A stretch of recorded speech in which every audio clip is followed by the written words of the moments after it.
Kaibigan, magandang araw po sa ating lahat. Baka po first time ho ninyo sa ating pong YouTube channel, mga kaibigan. At kung may matutunan ho kayo sa ating pong ginagawa o tutorial po sa inyo, ay sana naman po huwag po nyo kaligtaan na mag-subscribe ng ating pong channel at mag-hit ng ating notification bell para pa po sa susunod na ating pong mga video tutorial. Maraming salamat po at panoorin nyo po ang video na ito.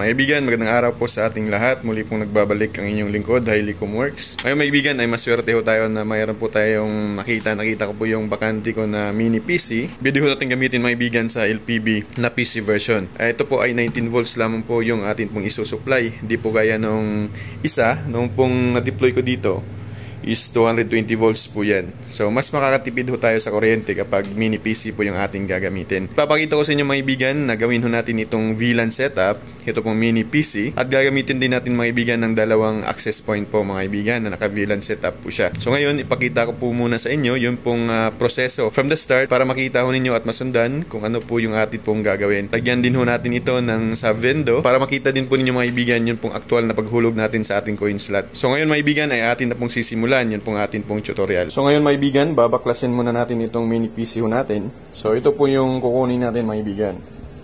Ito yon para ma-flash ho natin ito. So 16 gig po ito. Tapos pwede ho nating palitan pala mga ibigan ng SSD. So ang gawin nyo lamang yung pong kanyang plastic, tanggalin nyo lang. So ganito din yung kanyang itsura at saka pwede nating ipalit ho dito mga ibigan. Ito pala ay meron pong 4 GB RAM. Ito po. So ngayon, ipa-flash ho natin ito. Punta ho tayo sa computer ho natin. Para po mabasa ho ng computer mga kaibigan, ito po. Kailangan ko po ng hard disk or HDD docking. So ilalagay ko lamang po mga kaibigan.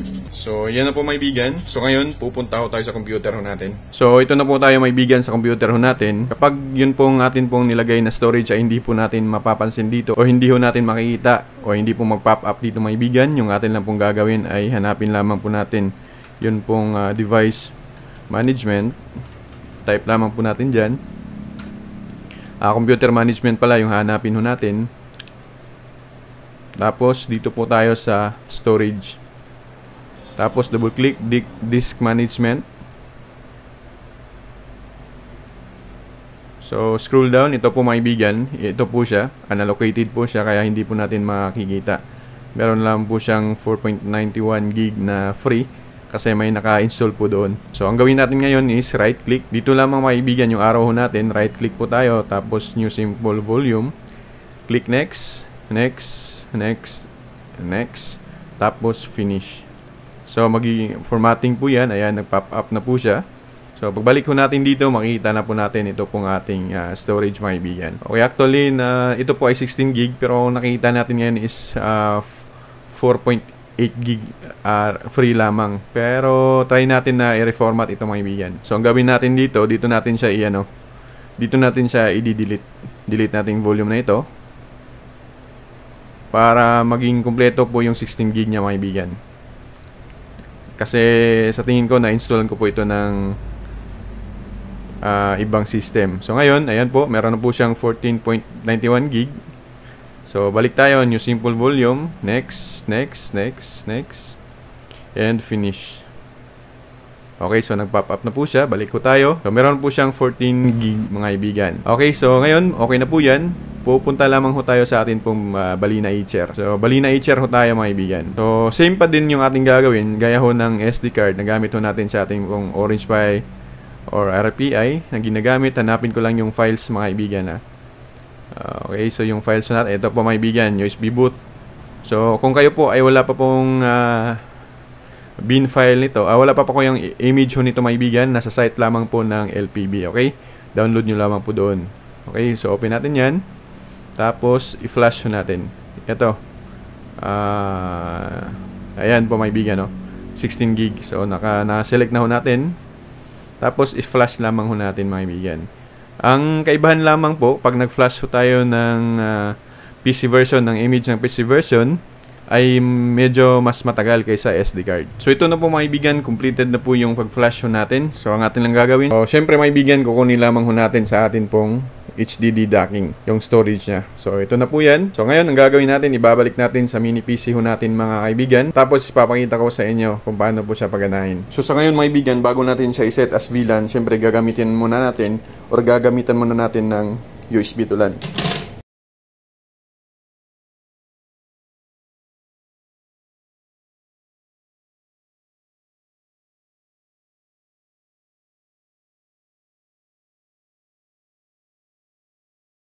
Ito po mga kaibigan, nasa 19 volts lamang po ito. Again, ganitong setup muna mga kaibigan kasi nga iset natin siya as VLAN. Okay, so i-on na po natin mga kaibigan. Yan, naka-power on na po siya.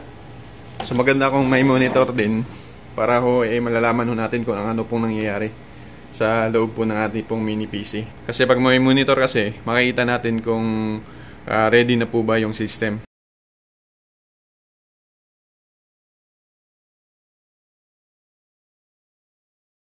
So ayan na mga kaibigan, kapag ganyan na po, ibig sabihin ay ready na po yung system, pwede na po natin siyang i-test. Gumagamit ho talaga ako ng monitor, kasi po minsan may pagkakataon na hindi ho natin mapasok yung kanyang default admin or LAN IP mga kaibigan sa portal po. Kaya ginagamit ko yung one IP niya, kasi may mga pagkakataon na hindi ho tayo makapasok sa multi-constant.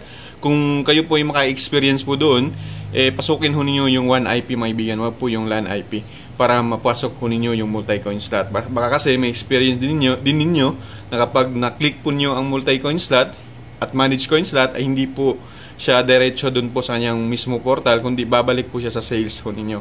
So again, gamitin ninyo ang one IP kapag hindi po kayo makapasok sa LAN IP niya. Okay, so ipapakita ko po sa inyo mga kaibigan. Pasukin ho natin ang portal. So i-test natin mga kaibigan. Kukunik ho tayo sa Highly Tester. Ayan, connected ho tayo. So pupunta ho tayo sa portal ho natin. And at 0.0.1. So ayan po mga kaibigan, successful ho tayo. Pasukin ho natin yung admin ho natin. Okay, so admin. Tapos default password is 123456789. CAPTCHA. Gahin natin yan. Tapos sign in lamang ho tayo.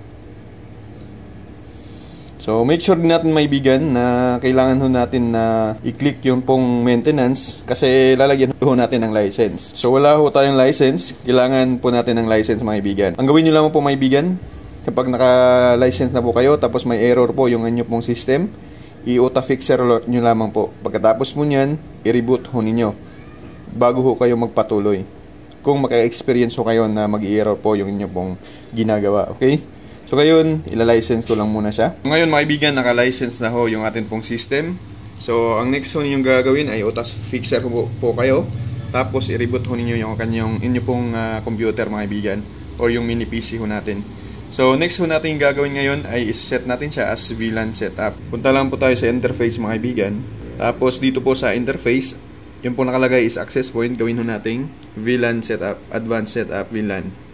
So yung kanyang VLAN tag ID ay 13. So wala na po tayong iba po diyang galawin, kundi save changes lamang po. Save changes. Ayan, save changes na po yan. Tapos kailangan lang po nating i-reboot. So pag na-reboot po yan mga kaibigan, hindi na po gagana yung ating USB LAN. So gagamit ho tayo ng VLAN mode ng ating pong antena. So, nakikita ho ninyo, nag-reboot po siya sa computer natin. So ngayon maibigan, kung kayo po ay hindi pa po alam paano po mag-VLAN setup ng TP-Link or ibang mga antena, gaya ho ng Comfast na meron pong available na VLAN, and meron ho tayong video sa description ho natin. I-click lamang po ninyo about sa Comfast, about sa TP-Link. Kung gagamit ho tayo ng 5v5 o di kaya ay Microtech, wala pa po ako tutorial niyan mga kaibigan. Kasi ang gagawin ko lamang ngayon, ang gagamitin kong bridge is switch hub lamang po. Hindi po ako gamit ng router or Microtech. Ang gagamitin ko lamang po ngayon is switch hub. So, ang ibig ko lang sabihin na yung naka-VLAN ho natin, yun pong system ho natin sa LPB at saka yun pong atin pong TP-Link, yun pong naka-VLAN. Pero, hindi ibig sabihin na hindi po pwede na mag-add tayo ng antena. Pwede po mga kaibigan. Ipakita ko po sa inyo na dalawa po yung ating ilalagay mamaya. Ito na po mga kaibigan ang ating pong setup ng LPB mini PC version po. So hindi masyadong makalat mga kaibigan. Tinatamad na po tayo. So naka-VLAN setup na po siya. Again mga kaibigan, kung hindi po nyo alam paano mag-VLAN configuration ng ating antena, ay meron ho tayong link sa description ho natin sa baba ho ng video. So, ito yung kanyang bridge. Ang switch hub yung ating ginamit. Ito maibigan ha, wala po itong configuration. Bali, bridge lamang po ito ng internet. So, lahat po ay dito po dumaan. So, wala na po tayong ginamit na USB to LAN. So, yung mini PC natin sa port po ng RJ45, papunta po yan dito sa switch hub. Yun naman pong ISPU natin, ito po, yung modem gamit ko po, Globe, ay papunta din po yan dito sa switch hub. Tapos yung LAN po ng atin pong mga antena, ito po ang High-Le Vendo 1, at saka ito po ang High-Le Vendo 2, itong antena na ito. Tapos meron pong bakante pa mong isa, pwede pa po yan, magiging 3. So yung ibang cable dito, ayan, sana po ay maintindihan ng mga bago nating kaibigan dyan. Ito pong power supply ng ating antena. Ito po, dito po sa LAN, dito po yan pupunta sa switch hub. Ayan. Switch hub po yan. Yung kabila naman, ganun din, dito din sa switch hub. Kahit ano pong switch hub na inyo pong gamitin ay pwede po mga kaibigan. Ito po ay Mercusys. Ganyan lamang po mga kaibigan ang pag-setup po na VLAN mode. So gaya lang din po ito mga kaibigan nung pong gagamit ho tayo ng Orange Pi board. Meron po akong video po niyan. Ililink ko na lang po sa ating description. Papakita ko po sa inyo mga kaibigan ngayon kung successful nga ba yung ating pong VLAN mode na may dalawa pong antena. So, okay, so testing natin. So testing natin mga kaibigan. Yung nakapangalan po ng dalawang antena na yan ay High-Le VLAN Vendo 1 at saka Vendo 2. So, try natin sa High-Le Vendo 1 mga kaibigan. So, gagawa tayo ng voucher mga kaibigan para magkaroon tayo ng internet kasi wala pa po tayong sa Vendo na naka-wirings. So, yun yung ipapakita ko mamaya mga kaibigan. Ipapasokin muna natin yung admin 10.0.0.1/admin. Okay, so default admin, default din password is 123456789. Tapos copy natin yung captcha 989XDM. Sign in. Okay, so ayan na po mga kaibigan. Gagawa lamang ho tayo ng voucher. Generate voucher. Lagay ko lamang is 5 hours. Generate. So, copy lang natin yung voucher mga kaibigan. Tapos, insert ho natin dito sa, enter ho natin dito. O, submit. Yan, nagkaroon na tayo ng 4 hours. So, try natin na mag-YouTube. Mga kaibigan, ngayon po ay down ho yung PLDT, yung smart yung gamit ko ngayon. Papakita ko lang po sa inyo mga kaibigan kung halimbawa ay magta-transfer tayo doon sa Vendo 2. Nakakonect ko tayo ngayon sa Vendo 1, so try natin sa Vendo 2. Kung hindi ba mawawala yung kanyang time. So ayan, naka-connect tayo sa Vendo 2. So ito yung disadvantage mga kaibigan kapag po ay magkaiba yung pangalan ng atin pong mga antena.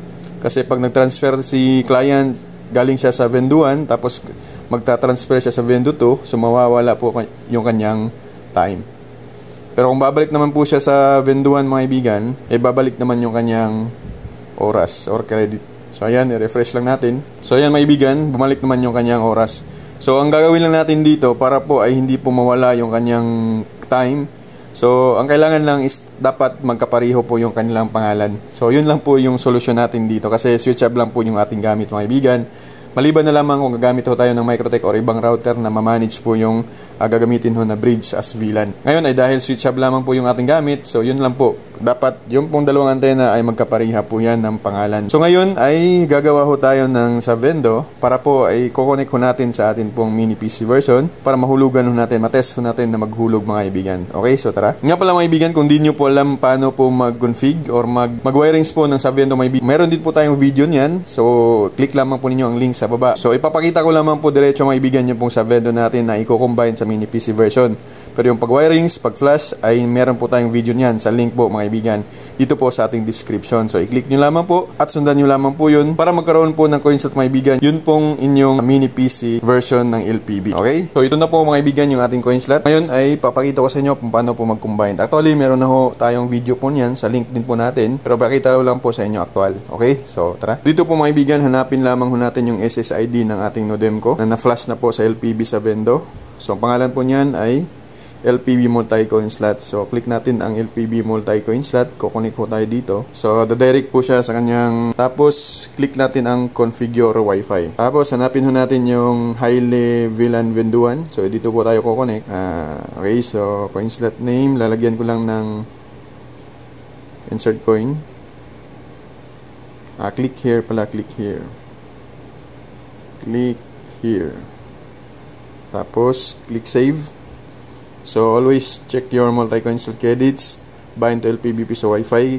So okay lang yan, free kasi kapag isa lang na sub-vendor yung ating gagamitin. Babalik tayo sa ano maibigan, sa LPB main piso Wi-Fi natin. Dito po sa mini PC version natin, balik po tayo dyan. Okay, sa high-level 1, connect po tayo ulit. So connected na po siya, pupunta tayo sa admin. Pasukin lamang ho natin yung admin. So automatic po yan kasi naka-login tayo kanina. So dito banda, punta tayo sa multi-coin slot, manage coin slot. So nakita ko ninyo, naka-disable po siya. So click here. Click lang lamang dito banda, actions, kasi nakikita yung dulo dito eh. Kung sa cellphone naman, dito po yan banda sa left side. So edit, tapos yung status is disabled, so kailangan natin i-enable. Tapos click edit. Okay, so dito sa settings mga kaibigan, yung main vendor, para hindi po na mag-appear po yan, atin po lang pong i-disable po yan. Save changes, para yung makita po ay yung sa vendor lamang. Okay, so refresh lamang ho dito. Okay, refresh lamang natin yung browser natin hanggang mag-online ho yung kanyang status. So sa ngayon is offline po yan. So ayan mga kaibigan, nag-online na siya. Itong insert coin, kapag naka-disable yan, hindi po mag-a-appear dun sa portal ho natin. Kaya check ho natin kapag ito po disable, i-enable lamang po natin yan. So online na ho yung status natin. Try natin maghulog mga kaibigan. So mag-insert coin lamang ho tayo.